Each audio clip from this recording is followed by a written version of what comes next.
buenos días, buenas tardes y buenas noches. Espero que estén muy bien. El día de hoy tenemos un episodio súper interesante. Como siempre, les habla su servidor, el señor Jacobs. Como les decía, como en entrada, tenemos un episodio súper interesante que mucha gente por nuestras redes sociales, bueno, ya estuvo pendiente, en la caja de preguntas, dejó sus inquietudes y pues hoy lo traemos, hoy lo hacemos posible.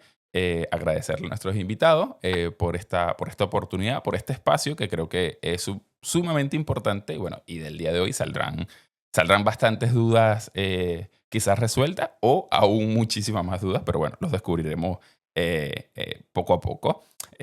Nos acompaña el doctor Gustavo Camelo, psicólogo, sexólogo clínico, nos estará acompañando el día de hoy. Igual, a lo largo del episodio, si tienen sus preguntas, yo estaré respondiéndolo y le estaré preguntando al doctor acá en vivo. Y pues nada, le damos porque será un tema muy interesante y habrá muchas cosas que preguntar. ¿Qué tal, Gustavo? ¿Cómo te encuentras? Bien, muy bien, muchas gracias. ¿Y tú qué tal? Yo bastante bien, yo bastante bien. Un poco expectante, un poco ansioso por saber qué saldrá, qué preguntas y qué respuestas obtendremos de este tema que quizás para muchos es un poco tabú o quizás no, para unos no tanto. Sí, suele ser un tema bastante complicado de tratar, pero lo importante es que lo que salga de aquí es un poco más de claridad y de conciencia, como un granito de arena en ese gran alud que es el desconocimiento sexual. Por supuesto, por supuesto. Para comenzar, cuéntanos un poco cómo llega Gustavo a la psicología y cómo llega a la parte sexual. O sea, cómo yo, o sea, si yo mañana, Carlos, digo, mira, es un tema que me apasiona, me gustaría especializarme. ¿Qué tengo que hacer yo? ¿Qué tengo que estudiar? ¿Cuál es el camino a seguir? Bueno, cuando te respondo por partes, Vale, vale. eh, mi primera carrera, lo primero que empecé a estudiar fue Derecho. En octavo semestre de Derecho, por diferentes razones, me di cuenta que la psicología era más lo mío que el Derecho. Entonces, en ese momento, para no echar por la borda 8 semestres de Derecho, lo que dije es, voy a hacer la doble titulación Vale. y pues leyendo a las personas, sabiendo interpretar el lenguaje no verbal de las personas, sumado al derecho penal, que era en lo que me quería especializar, pues era muy, muy bueno. Así fue, terminé derecho, terminé psicología y empecé a atender pacientes y poco a poco fui dejando de lado el derecho Vale. y me enfoqué 100% en la psicología. Me gustó mucho atender pacientes, ayudar a las personas, ser esa mano de ayuda. Vale, vale. Eh, en cuanto a la sexología, bueno, yo tengo dos especializaciones, una en sexología, otra en psicoanálisis freudiano y psicología dinámica. ¿Y por qué empiezo a hacer mis especializaciones? Yo hago la primera, que es la de psicología dinámica, y empiezo a trabajar y atender pacientes y veo que los pacientes no evolucionan Vale. rápido, o sea, se demoraban muchísimo para llegar a puntos fundamentales y, y empecé a mirar otras terapias alternativas para potenciar el psicoanálisis freudiano. Y en esta búsqueda me encontré de frente con una realidad latente y era que mis gustos a nivel sexual, digamos que no los lograba entender con las herramientas que tenía. Ok. Y en ese punto de mi vida empezaron a llegar a mí muchos pacientes con problemas Mira. sexuales, que igual salva aclarar, los problemas sexuales, la mayoría de las veces son solo el síntoma de algo que se está presentando detrás de algo que tiene mucha más envergadura, que es mucho más pesado. Por supuesto. Sí, o sea, no es que el déficit sexual sea exclusivamente la enfermedad, por lo general es un síntoma. Entonces, cuando empiezan a llegar estos pacientes a mi terapia, yo los empiezo a tratar, temas de ansiedad, temas de depresión, borderline, entre otros diagnósticos, pero me di cuenta que necesitaba herramientas más puntuales de la parte sexual, porque un paciente va es porque, te pongo el ejemplo, tiene eyaculación precoz Ok. o tiene anorgasmia, en el caso de las mujeres. Y tú le puedes empezar a tratar otras cosas, pero si no le tratas por lo que ella va, si le dices, no, eso se le va a curar más adelante, Ya, claro. la gente va a decir, no, yo no quiero eso, Claro, yo claro. quiero solucionar este problema. Claro, claro. Entonces, así fue que me empecé a involucrar con la sexología. Actualmente es mucho más fácil. Actualmente hay muchas más universidades que dictan la especialización de Mm, sexología, ya, pero cuando yo la empecé, habían muy pocas universidades aquí en Latinoamérica claro. que, que la dictaban, entonces fue un reto en realidad. El doctor Gustavo está en Colombia, específicamente en Barranquilla, ¿no? Me comentaste que estabas en Barranquilla. Vale. Sí, estoy en Eh, Barranquilla. vale. Igual les dejaré acá todas las redes sociales. ¿Haces consultas online? O sea, es decir, nuestros sí, te pueden comunicar y Sí. haces terapia. Vale, perfecto. Entonces, bueno, les dejamos todas las redes sociales, igual en la descripción del video. Y de verdad, pónganse en contacto, busquen información que los pueda ayudar sin duda alguna. Mira, yo estoy en España, él está en Colombia y estamos haciendo la entrevista, así que la distancia no es ningún tipo de excusa. Te quería comentar esto que dijiste de cuando va en Latinoamérica, perdón, eh, que habían pocas universidades. ¿Esto hace cuánto fue? O sea, ¿hace cuánto fue que comenzaste con el estudio de esto? Porque claro, yo me pongo a pensar ahorita, esto hacía a completo desconocimiento. Hace 30 años atrás, creo que muy poco habría, ¿no? Ahora quizás, como tú mismo comentaste, hay un poco más. ¿Esto hace aproximadamente cuánto tiempo fue?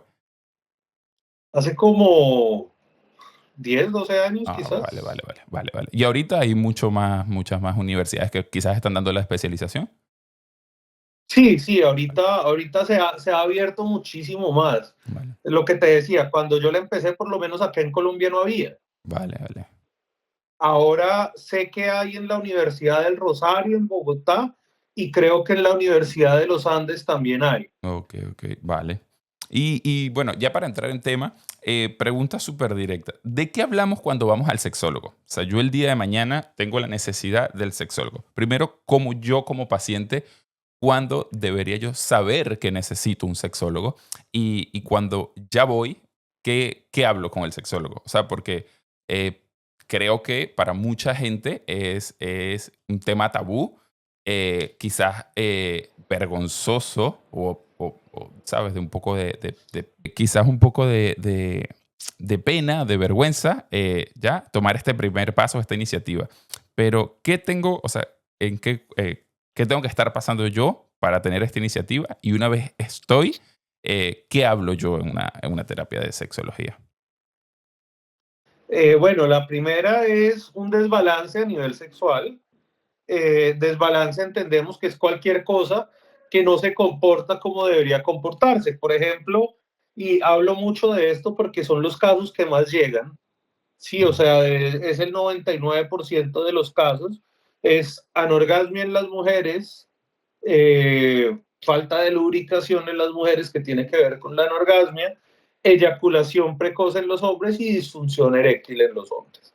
Entonces, lo primero es presentar algo que se salga de lo común, pero aquí me gustaría aclarar algo y es, no es algo que sucede solo una vez. Ok, Sí, o sea, por toda la sexualidad es controlada por nuestra cabeza, el estrés, la ansiedad, la tristeza, las preocupaciones pueden hacer que las cosas a nivel sexual no funcionen del todo bien. Y eso es normal y eso nos ha pasado a todos y nos va a seguir pasando a todos. por supuesto. El problema es cuando se presenta más veces de las que está ausente. Claro, por supuesto. Sí, entonces, que de 10 relaciones sexuales, en 7 tuviste un problema, bueno, ya hay que mirar a ver qué es lo que está pasando. Y en ese momento es cuando recurres al sexólogo. Mm, claro. Y, y en realidad es una charla muy, muy amena como la que estamos teniendo tú y yo, que es una de las cosas que más me gusta y que más le gusta a mis pacientes, que simplemente es conversación, voy guiando la conversación, les voy diciendo lo que opino, como el feedback que les necesito hacer en el momento, y exactamente pasa con las de sexología, sino Mm. que pues el tema es distinto, ¿sí? Ya no es me siento triste, no puedo superar, no puedo dejar de pensar en esto, sino es la parte sexual, pero el recorrido es el mismo. Vale, vale. Y me comentabas que más o menos el 90% de los pacientes que van es por eyaculación precoz y en el caso de las mujeres, anorgasmia, ¿puede ser? ¿O sí? ¿Está bien? Sí. Vale.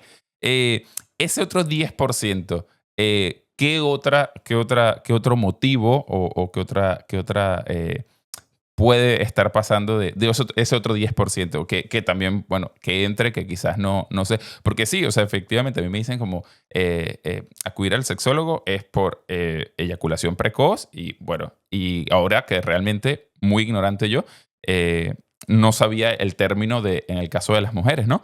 Pero, ¿qué otra, que dentro, que existirán muchísimas más razones, pero qué otra puede te has topado tú en algún caso o alguna? La parte de transición y de cambio de género Vale. en la población transexual, me acuerdo, me han llegado un par de casos de vaginitis, bueno, no me acuerdo el término exacto en este momento, Vale. pero es que a raíz de una infidelidad, la Mm, mujer, la vagina de la mujer se estrecha y no mm, dilata con nada. vale, ya. Sí, sí me parece haber escuchado este término de, hay una serie en Netflix, Sex Education, me imagino que la has visto. No sé si la has visto, ¿sí? Bueno, hay un personaje de estos en la serie que sufría de vaginitis y recuerdo que cuando lo vi yo dije, bueno, mira, ¿qué es esto? Y estuve buscando luego en internet y salía eso, que se estrechaba, que le costaba, no podía tener, o sea, era doloroso, era imposible de poder completar la penetración. Mira, qué interesante. Y existe la persona que va a tu consulta porque dice, mira, lo tengo pequeño, ¿sabes? No doy los centímetros y este paciente también puede o ha ido a tu terapia o puede ir. Sí, sí, sí, sí, en realidad eh, un par de casos, por lo general la gente es consciente de eso y pues sabe que un sexólogo no puede hacer nada Claro, para eso, pero pues podemos resignificar la interpretación y darle las herramientas a la persona y que entienda que no todo acto sexual es penetrativo, no todo acto sexual tiene que ser coital. claro. Hay muchísimas más formas de obtener placer que no tienen nada que ver con la penetración. Claro, claro, claro. Yo recuerdo esto como para que hasta entren que siempre me gustan en los episodios yo decir un poco desde mi punto de vista, mis experiencias, ¿ya? Y yo recuerdo yo tener, porque yo soy el menor, tengo dos hermanos mayores, ¿ya? Y yo soy ser el Ok. menor. Y yo recuerdo tener 10 años y yo decir como, lo tengo pequeño. O sea, pero literal, ¿sabes? Decir lo tengo pequeño. No, yo no tengo nada, ¿sabes? O sea, como y claro, y evidentemente con hermanos mayores, yo igual en Latinoamérica, quizás por desconocimiento, desinformación y vaya usted a saber, eh, en ese entonces me acuerdo del Nokia 1100 en el colegio pasándose contenidos para adultos y yo veía ese video y yo decía, este no soy yo, ¿sabes? Y yo, o sea, tener una etapa de mi vida de niño, o sea, porque sí, con 10 años, ponte a lo mucho 11 yo, o sea, decirme así de que lo tengo pequeño. O sea, de buscar un metro y decir cuánto me tienes que... Y buscar en internet y no sé qué. Entonces, ya luego no recuerdo, o sea, que si simplemente ya dejé de pensar o qué habrá pasado. Pero sí recuerdo eso. Y fue por desconocimiento o desinformación y no tener tan temprano, considero yo, una persona que te guiara o te dijera esto. ¿Es normal que los hombres siempre tengan este pensamiento de, mira, lo tengo pequeño? Pues tanto el pensamiento de, mira, lo tengo pequeño, no, pero A ver, es que hay algo muy, muy importante y muy diciente acá, y es el hecho que la mayoría, por no decir que todas las personas, empiezan a instruir de sexualidad viendo. Claro, Y la pornografía es una puesta en escena que se tiene que ver artísticamente linda y gratificante para la persona que lo está viendo. Entonces la industria pornográfica nos ha metido en la cabeza que los penes grandes, que las vulvas depiladas, que claro, los senos parados, que las nalgas paradas. Y cuando nos estamos viendo de este lado, del lado de la realidad, tendemos a compararnos porque en medio de la ignorancia suponemos que esa es la normalidad. claro. Entonces, algunos hombres sienten que lo tienen pequeño, otros dicen lo tengo bien, pero me gustaría tenerlo más largo. Y yo creo que la excepción confirma la regla, pero en lo que yo he conocido, yo no creo que nadie haya dicho estoy completamente satisfecho con el tamaño de mi pene en esa época. Claro, claro, claro. Sí, sí, sí, completamente, completamente. Pero, claro, ahorita que lo dices así, se me viene ahorita a la mente, claro, tú ves una película de Superman y tú sabes que es una película. Y yo no quiero volar, ¿sabes? Yo no me voy a lanzar por el edificio. Pero sí ves una película para adultos y tú dices, quiero ser ese. Y evidentemente, o sea, no sé, como que en uno sabemos diferenciar que es una película y que evidentemente es ficción y todo es una puesta en escena, pero con el caso de la pornografía, no. O sea, ahí tú dices, mira, creo que las mujeres, el cuerpo, ¿sabes? Comparativa, los hombres y todo. Hace poco, te comento, Gustavo, vi un podcast de una actriz de contenido para adultos y ella explicaba la diferencia de hacer contenido para Europa, por ejemplo, y decía específicamente que en Estados Unidos. Y decía que, por ejemplo, la cultura de Estados Unidos, sexual, y sale en sus películas, era de escenarios. Es decir, llegó el pixero y no tenía cómo pagar y le pagué, ¿sabes? La típica película que creo que, ¿sabes? O Sí. llegó el de Amazon y en vez del pedido, ¿sabes? Eso es muy americano, muy americano. Pero ella decía que hacer contenido en Europa era más romántico. O sea, era como, ¿sabes? Esas tomas un poco más romanticonas, más colores más pasteles en la toma, ¿sabes? Mucho blanco, muchos pasteles, más romántico, más romántico. Y yo decía, mira cómo, o sea, lo tenían tan estudiado que ella decía, o sea, un contenido de este tipo en Estados Unidos no pegaría de ninguna forma. Y viceversa, o sea, a ver, no es que no se consuma, sí se consume también, ¿no? Pero no es el común de que la gente en sus buscadores de consumidores activos de pornografía, no es lo que suelen buscar en Europa, el típico repartidor y tal. Y yo dije, mira, que lo que es bastante interesante este podcast con la actriz y bueno, ella también nombra algunas cosas. ¿Alguna vez te ha llegado alguna creadora de contenido o a tu terapia o has tenido quizás algún acercamiento con alguien de creadora de contenido, de ahorita que está muy de moda OnlyFans o no?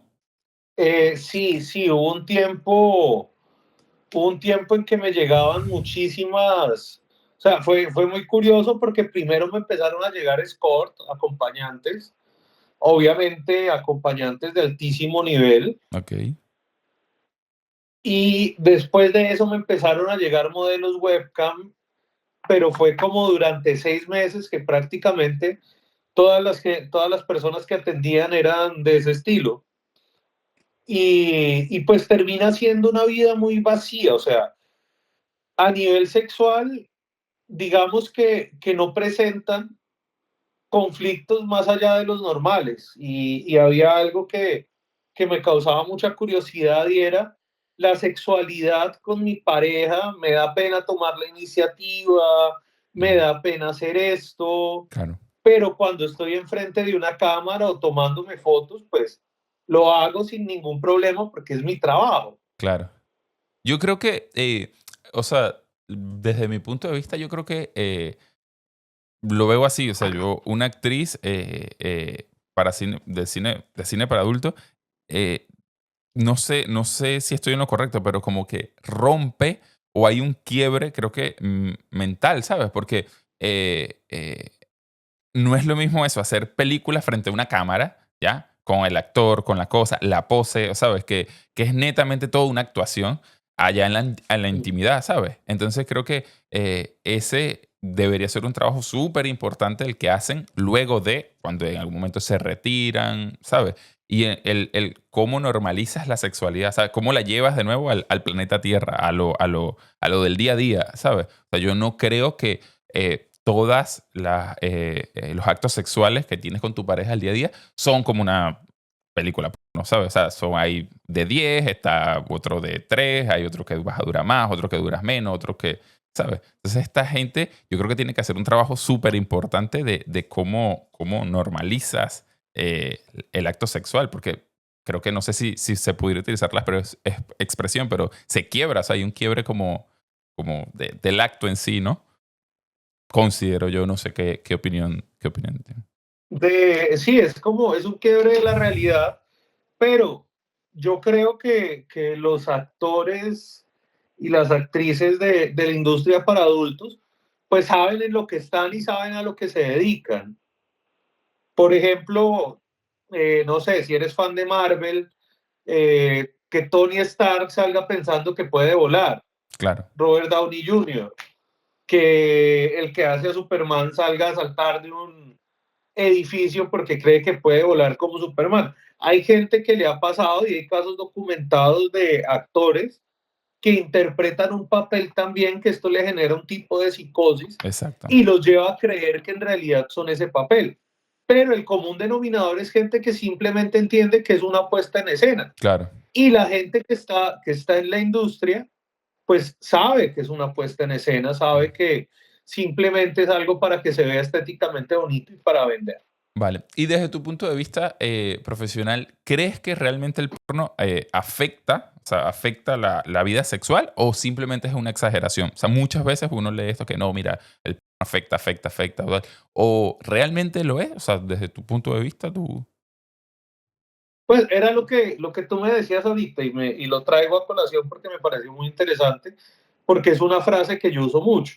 Entonces, si usted se va a ver una película de Spider-Man, usted va a querer salir a treparse por los muros, no, ¿cierto?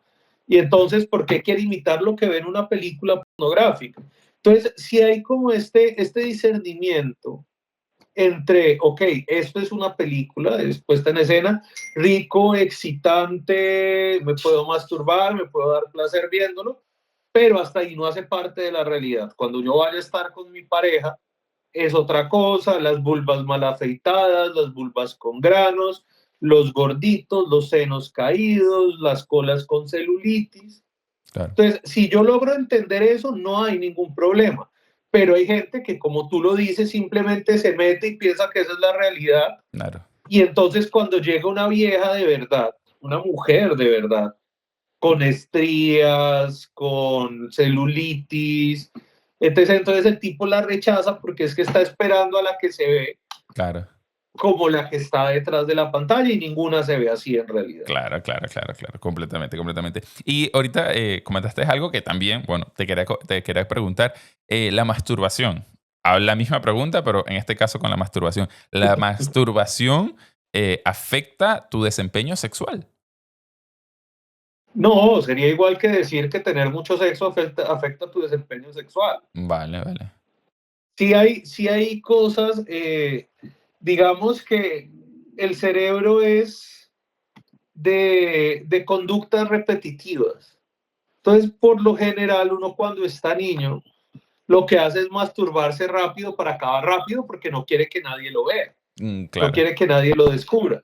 Entonces, le estás enseñando a tu cerebro que ante el acto sexual tiene que llegar rápido. Mm, Hay personas para las que esto se convierte en un problema ok, y lo llevan a su vida sexual adulta, y hay otros que simplemente logran hacer la separación entre una cosa y otra.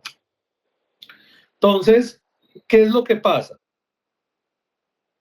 Si tú te acostumbras a que te masturbas rápido y por lo general una masturbación no dura lo mismo que dura un acto sexual, por supuesto. hablando netamente de la penetración. Vale. Entonces, obviamente tu cerebro está acostumbrado a llegarse más rápido y esto te puede jugar una mala pasada, pero que la masturbación afecte el acto sexual, no. Y también Por ejemplo, si tú te masturbas 3 veces en un día y a la cuarta vas a tener relaciones sexuales, es posible que no tengas la erección, Claro. pero no por la masturbación, sino porque lo has hecho 3 veces. Si tienes sexo 3 veces, igual seguramente a la cuarta no tienes erección. Claro, claro, claro. Y se pudiera utilizar el término de, o sea, no sé, de masturbación crónica. O sea, de gente que me masturbo 10 veces en un día. Evidentemente, estoy muy seguro, porque en este mundo hay de todo, como dice mi abuela, el sol nos alumbra todo allá. Eh, Esta persona, yo creo, o sea, antes que tú me digas lo que me diga, para mí es una enfermedad, o sea, estás en un problema, ¿no? Y lo tienes que tratar, porque no es normal que te hagas, no sé, 10 pajas en un día. ¿Te ha llegado algún paciente así o tratarías un paciente así? ¿Efectivamente lo consideras un problema o no? ¿O simplemente es exceso de pajas? Bueno, primero sí me ha llegado un paciente, no de 10. Vale. El récord del paciente que más me ha dicho que se masturba son 8 veces al día. Vale. Y ahí viene, y me voy a permitir una licencia literaria para decir lo que voy a decir.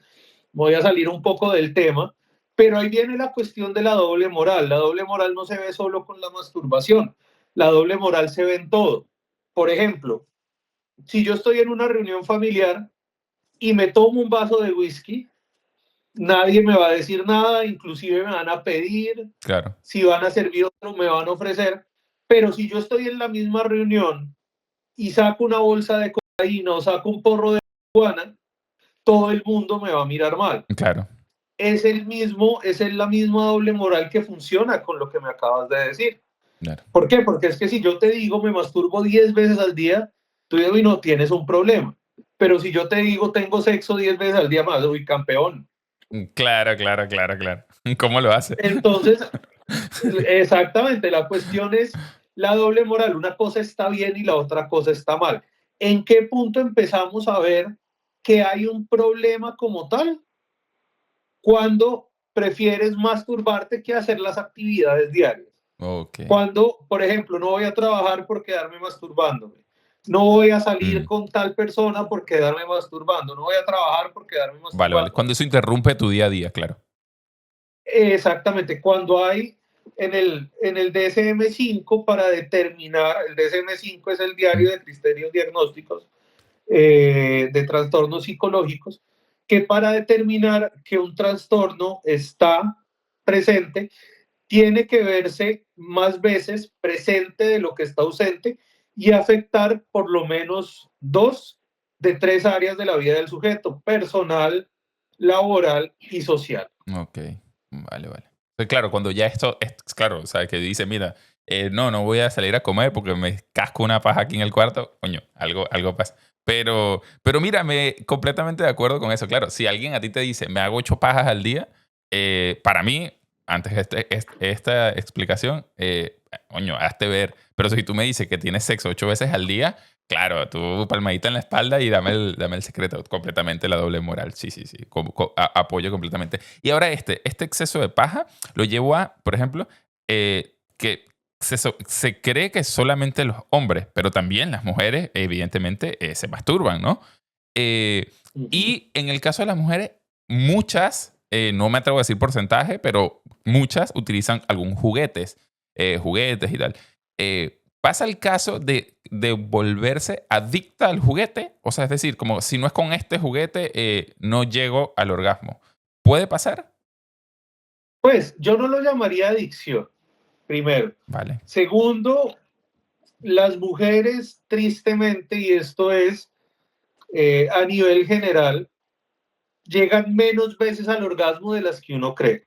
claro. La mayoría de veces son orgasmos fingidos. ¿Por qué? Porque no van a llegar, porque están distraídas, porque no les está gustando. Entonces simplemente fingen para tener a su pareja feliz. Claro. Entonces, si digamos que del 100% de las veces, las mujeres, démosle el beneficio de la duda, llegan un 50% de las veces. El otro 50%, si está pasando lo que tú me dices, depende, como te decía antes, del uso. Por ejemplo, yo tuve una paciente que usaba mucho un juguete, Satisfyer, no sé Sí, si lo sí, has sí, sí, sí, escuchado. sí, sí, sí. Aquí hay mucho. Está muy de moda ahorita ese juguete. Ok, Entonces, ella lo usaba tanto y tan seguido que no obtenía, o sea, sí obtenía placer, pero no el nivel que le daba el Satisfyer. Ok, Entonces, cuando iba a estar con un hombre decía, no, pero no se siente tan rico, que no sé qué, y el clítoris empezaba a perder sensibilidad. claro, claro, claro. Y en este caso, ¿cuál es el consejo o lo que tratas? O sea, que poco a poco dejar la dependencia, me imagino, del juguete o qué. Es entender que la sexualidad en gran medida es psicológica, ¿sí? Ok, El componente psicológico en la parte de la sexualidad es casi de un 80-85%. vale. Entonces, si tú reacostumbras a tu cerebro a obtener placer de otra forma, lo puedes lograr. Eso se llama reestructuración cognitiva. Sirven diferentes áreas, pero en este punto estamos hablando en la parte sexual. Entonces, tú puedes reacostumbrar esas vías neuronales que están conectadas a que se reconecten de una manera diferente. No es un proceso fácil, no es un proceso rápido, pero es algo que se puede lograr. Claro, claro, claro. Y ¿te ha llegado alguna vez? Esta pregunta me lo dijo alguien de mi trabajo, que me dijo, pregúntale si vas a hablar con el sexólogo, pregúntale esto. Y no sé si te ha llegado. ¿Te ha llegado alguna vez alguna ninfómana? ¿O has tratado alguna ninfómana? Sí, pero no por el tema de la, o sea, no porque la ninfomanía le haya causado problemas. Ok, ok.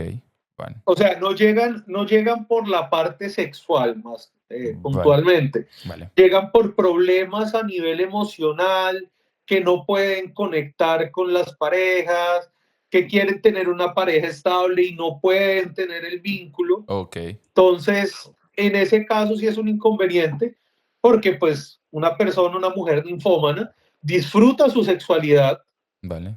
al máximo, que volvemos al tema de las masturbaciones. Claro, Sí, si la mujer ninfómana te dice tengo sexo 10 veces al día, uy, dame tu número. claro, claro, claro. Entonces, ¿en qué momento se vuelve un conflicto? Cuando la mujer empieza a postergar cosas Mm, por hacer eso y a dejar de hacer cosas por tener esas relaciones sexuales. claro, claro, claro. Yo, yo acá me muevo y es una de las cosas que más me gusta y que más les repito a mis pacientes. Yo acá no sigo criterios morales, yo acá no sigo preceptos establecidos por la sociedad. Para mí la única verdad es la verdad de mi paciente y el único bienestar que importa es el de mi paciente. Si mi paciente me dice que le gusta echarse mostaza en los pies los miércoles a las 10 de la noche y que su pareja se los lama, hágale, Ya, con ya. confianza, siempre y cuando no te afectes ni afectes a otros. Claro, claro. Yo así ya vamos a entrar igual el tema de los fetiches. De los fetiches, yo recuerdo, yo una época de mi vida hice ballet, ¿ya? Estuve en una compañía, yo pertenecía al Ballet Nacional de Ecuador, y había un señor mayor que iba y pagaba, o sea, decía como que te pago por comprarte las medias de los bailarines, ¿ya? Porque él decía que, claro, evidentemente nosotros pasamos 8 horas en un salón de ensayo haciendo ballet, tal, sudamos, es normal las zapatillas de ballet. Y ese olor a pie le gustaba. Y aún más intenso, o sea, como que tenía cerca de su casa, no sé, la compañía de ballet y compraba las medias. O sea, y era así como, no, el señor este que compra las medias, que no sé, fetichoso. Y recuerdo de un día preguntarle así como, pero ¿qué haces tú? Y dice, si yo, o sea, para poder llegar al orgasmo, tengo que oler a pie. O sea, tenía que oler, pasarse de olor a pie y él con eso terminaba. Y dije, mira, o sea, yo recuerdo cuando eso, yo dije, o sea, pero es que en este mundo pasa de todo. Pero claro, para él capaz que yo le diga a él, no sé, me invento ahorita, que como dices tú, ponerle mayonesa a mi novia en los pies y chuparle los pies, eso para él es la peor aberración del mundo, ¿sabes? Es cuestión de criterio, de perspectiva, de prejuicio inclusive, pero sí. Y algún fetiche muy, es que no sé la palabra correcta cuál sería, pero socialmente muy, muy raro, ¿te ha llegado? O has conocido de quizás algún colega, uno que tú digas, mira, esto no tiene sentido para mí. O sea, esto, bueno, excelente, o sea, para ti no, pero por lo menos para mí, que yo diga en este momento, wow, o sea, ¿te ha llegado alguno o conoces de...?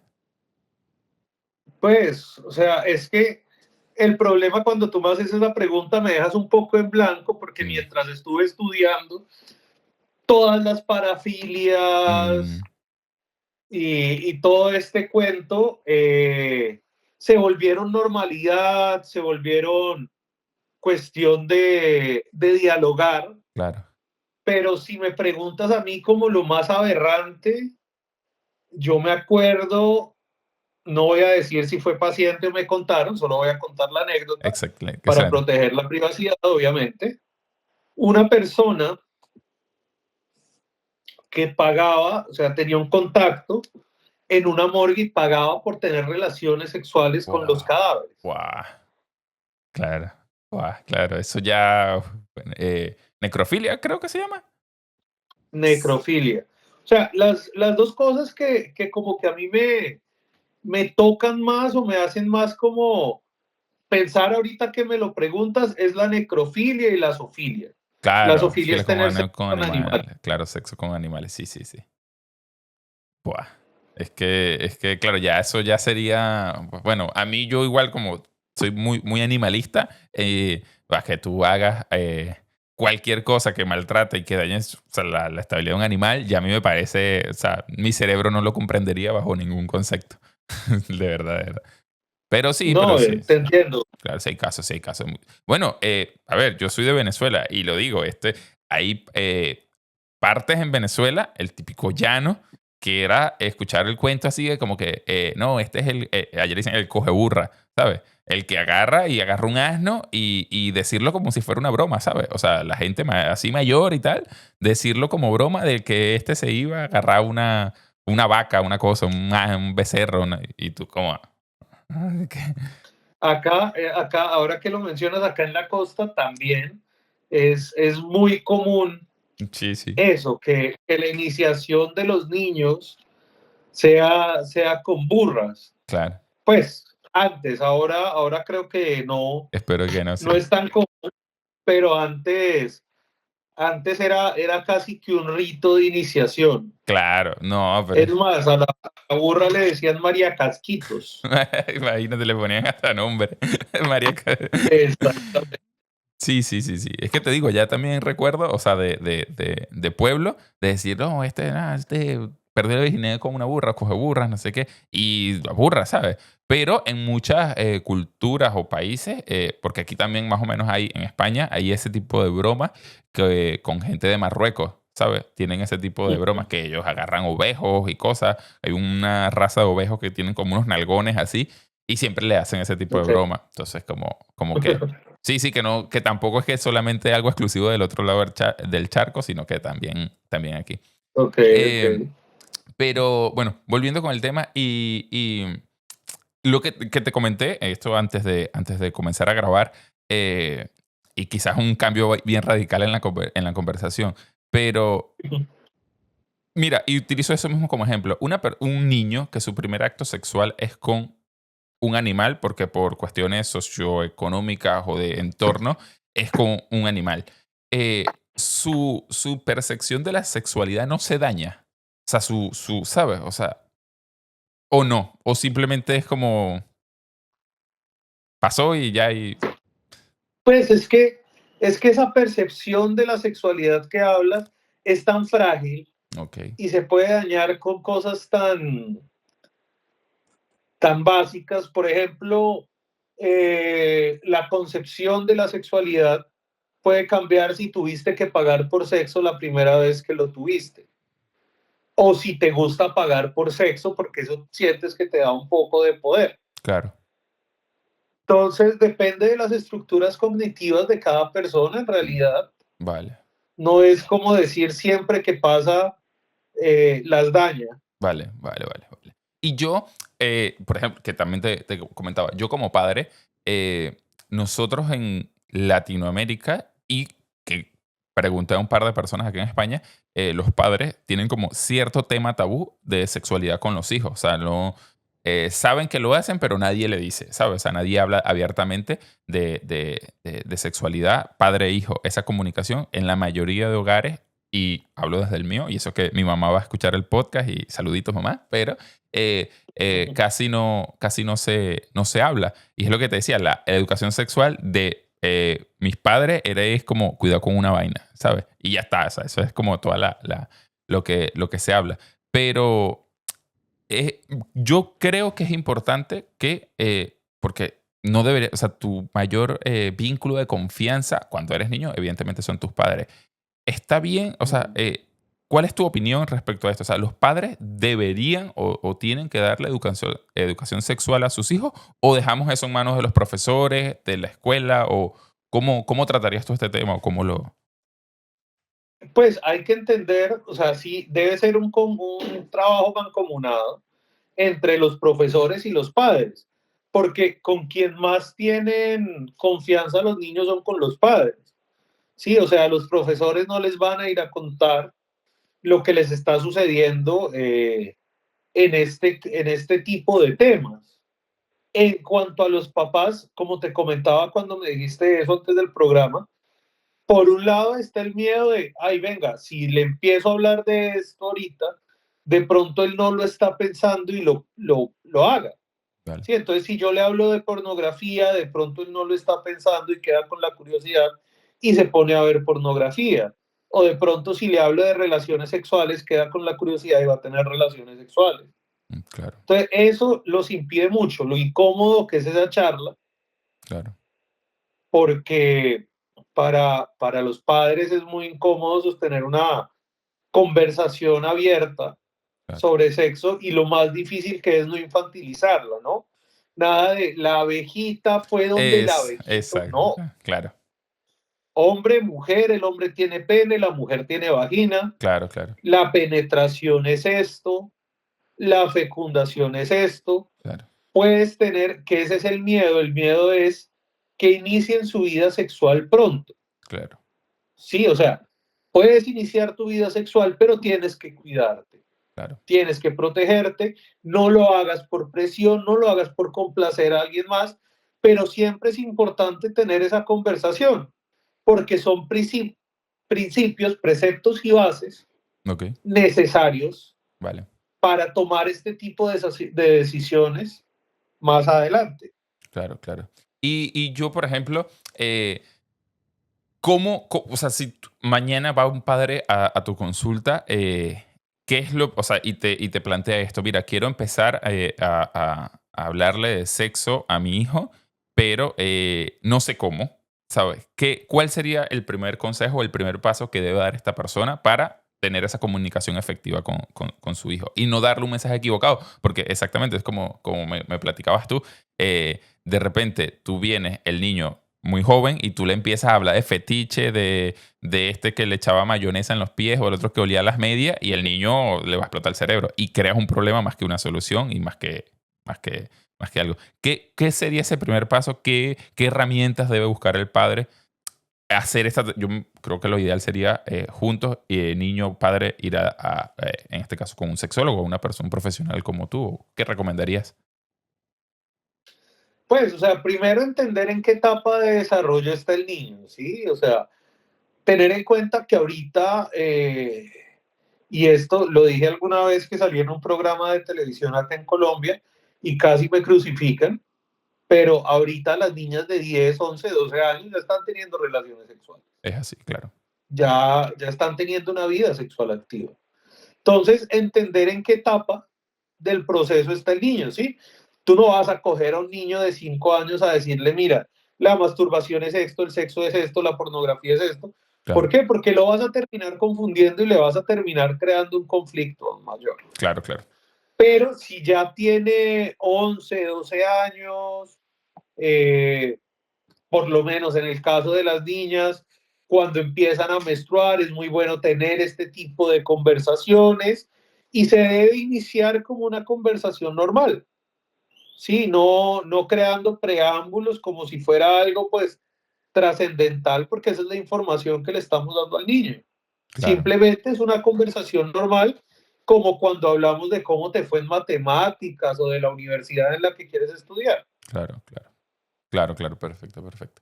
Sí, es eso, es lo que te digo, que yo también soy padre, me gustaría, porque hasta el día de hoy no he tenido esa conversación con mi hijo. Me gustaría, pero no sé por dónde comenzar. O sea, es como que estoy como, pero me freno. Dos palmaditas en la espalda y cuidado con una vaina. Y ya está, ¿sabes? Entonces sí.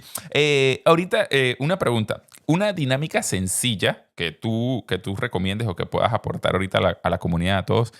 Una dinámica sencilla que ayude a una pareja a mejorar su comunicación en la intimidad. ¿Qué herramientas o qué dinámica? Algo súper sencillo que tú creas que, mira, esto, pequeña cosa puede comenzar a hacer un cambio. Bueno, hay diferentes ejercicios que nos pueden ayudar. Por lo general, las parejas están pasando por problemas, por la mayoría de los casos, desconexión. Entonces, uno de los ejercicios que yo mando cuando estoy atendiendo una relación de pareja es: véndense los ojos, pongan música suave, un aroma agradable, un incienso, un humidificador, y empiecen a tocarse, empiezan a recorrer el cuerpo del otro, a conocerlo, a sentir con todos los sentidos excepto con los ojos, porque es que muchas veces estamos acostumbrados a que todo es por los ojos.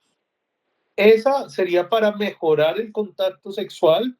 Y en cuanto a la comunicación en entornos sexuales, lo que yo le mando a hacer a mis pacientes es que cada uno haga una lista de las cosas que quieren hacer y que disfrutan en el acto sexual, sin miedo a que lo recriminen, sin miedo a que le digan nada, siendo lo más honestos. Ok, Y después se reúnan y entre los dos saquen una sola lista ok. de lo que van a empezar a hacer y que lo empiecen a hacer de manera progresiva, que saquen un día especial a la semana para hacer eso que quieren hacer. Claro. Y cómo, o sea, esto siento yo que es muy importante, muy, muy, muy, muy, muy importante que encuentren justo esa dinámica, ayudaría muchísimo. ¿Cómo le recomendarías a una pareja que acaba de tener un hijo y que muchas veces esa intimidad como pareja la pierden porque creo que los dos se centran en el hijo? ¿Aplica lo mismo? O sea, intentar hacer los mismos ejercicios, las mismas herramientas, o hay otra especial, porque en este caso, bueno, están siendo padres. No, sí, las mismas herramientas siguen, pero se les sumaría que está bien que tengan un hijo, está bien que quieran estar con un hijo, pero no se olviden de ustedes. Ok, No, no hay por qué olvidarse que ustedes antes de ser padres fueron pareja y que hay momento para todo, hay momentos para ser padres y hay momentos para ser pareja, que va a ser un poco complicado porque el niño duerme en el mismo cuarto o porque no hay quien lo cuide o porque una niñera es muy costosa, pero ahí está lo interesante, encontrar esos momentos mm, cuando puedan hacerlo, cuando se puedan entregar todavía a ser pareja y de pronto un sexo oral en la cocina mientras el niño está dormido, eh, en el carro, masturbar a tu pareja mientras está lavando la ropa, este tipo de mm. cosas que mantienen viva la llama en una relación de pareja. Por supuesto, por supuesto. Para ir más o menos ya finalizando, ¿algún mito sexual o sea, que tú, Gustavo, quisieras que se elimine? Si tienes el poder de eliminar algún mito sexual, ¿cuál borrarías así, pero de una? ¿Qué consideras que puedes? Que las disfunciones sexuales no siempre tienen que ser patológicas, Ok. que muchas veces, como te lo decía al principio, dependen, la orden de toda la parte sexual en hombres y mujeres sale del cerebro Sí. y se dirige por una serie de conductos hacia las partes que necesitan activarse en ese momento. Y esos conductos pueden estar truncados, pueden estar retrasados, pueden estar lentos por la información que haya y por las sensaciones que estemos viviendo en ese momento. Entonces, si hay algo que yo pudiera borrar del mapa, es que las disfunciones sexuales una o dos veces no son una regla, no son un conflicto. El conflicto es cuando están presentes más veces de las que están ausentes. Claro, claro, perfecto. Sí, yo en mi experiencia personal, sí, o sea, yo te digo, te firmo donde sea, o sea, tú a veces tienes un problema en el trabajo, un mal día, los gastos del día a día, cosas, se te enfermó un familiar, evidentemente no tienes cabeza para nada, ¿sabes? Ninguna de las dos. Exactamente. Entonces sí, evidentemente que a veces creo yo que estos problemas, y tú lo confirmaste, lo comentabas, pasan por lo que en ese momento esté pasando por tu cabeza. Nada, Gustavo, agradecerte, de verdad. Creo que se pasó muy, muy, muy, muy, muy rápido el tiempo. Agradecerte por este espacio, por la honestidad, por lo ameno que fue la conversación. Nuevamente decirles a todos, estarán en la descripción las redes sociales para que se comuniquen. Pueden hacer terapia con él vía online, así que no se lo pierdan. ¿Tú algo que agregar, algo que quieras sumar? No, nada, darte las gracias por abrir este espacio y decirle a la gente que no esperen a que esos conflictos sean grandes, sean inmanejables, que desde que empiezan a ver el conflicto es bueno buscar ayuda, porque termina siendo como una bola de nieve. Cuando es de este tamaño, uno no le hace caso, pero cuando es del tamaño de un edificio, ahí sí la quieres detener y pues va a ser mucho más difícil. Claro, claro. Sí, yo con eso soy experto. Yo soy una caja de Pandora. O sea, yo guardo, guardo, guardo, guardo, guardo, guardo. O sea, que eso es parte de algo que tengo que trabajar yo siempre, desde siempre en terapia. Soy muy... aguanto, aguanto, aguanto. Y cuando ya no puedo más, exploto y ¡ah! El caos. Y sí, evidentemente, o sea, no es llegar a ese punto. Es desde antes, desde las primeras señales que te puedas dar cuenta. Buscar ayuda. Exactamente. Exacto, exacto. Por último, y con esto me despido, ¿qué piensa la gente cuando te dicen a qué te dedicas y dices que eres sexólogo? No, no. Pues, pues es muy curioso o sea, cuando estás en plan amigos, en plan social, en plan conocer gente, les parece súper interesante y por alguna parte termina llegando la conversación sexual, Ya. por algún lado.